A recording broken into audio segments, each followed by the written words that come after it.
பொய் சாட்சியமா குடுக்குறீங்க, பொய் சாட்சியம் எடு 10,00,000 காம்பன்சேஷன் அப்படின்னு சொல்லிட்டு மதுரை ஹைகோர்ட்ல ஜஸ்டிஸ் புகழேந்தி சொல்லியிருக்காரு. யார சொல்லியிருக்காங்க அப்படின்னு பாத்தீங்கன்னா 3 போலீஸ் கிட்ட சொல்லியிருக்காங்க.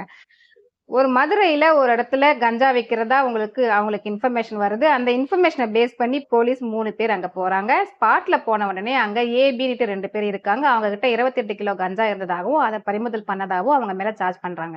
இந்த ஏ அப்படின்றவரு என்ன பண்றாரு, சி அப்படின்றவரை கை காமிக்கிறாரு. இவரும் சேர்ந்துதான் அந்த கஞ்சா வித்தோம் நாங்க அப்படின்றத கை காமிக்கிறாரு. ஆனா சி ஸ்பாட்ல கிடையாது.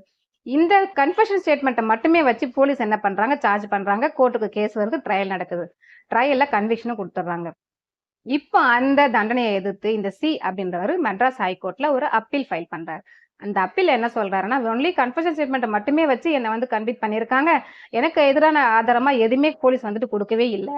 இன்வெஸ்டிகேஷனே இதுல பண்ணல. எனக்கு எதிராக எந்த ஒரு சாட்சியும் கொடுக்கவே இல்லை.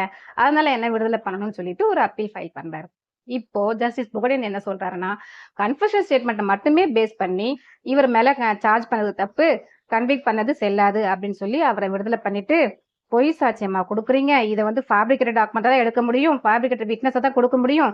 அதனால நீங்க எந்த இன்வெஸ்டிகேஷனுமே பண்ணாம கன்ஃபெஷன் ஸ்டேட்மெண்ட் மட்டுமே வச்சு நீங்க சார்ஜ் பண்ணது தப்பு அப்படின்னு சொல்லி அந்த போலீஸ்காரங்க 3 பேருக்கும் சேர்த்து 10,00,000 ஒன்னா நீங்க இந்த அப்பலண்ட்டுக்கு கொடுக்கணும் அப்படின்னு சொல்லி ஒரு காம்பன்சேஷன் போட்டிருக்காரு.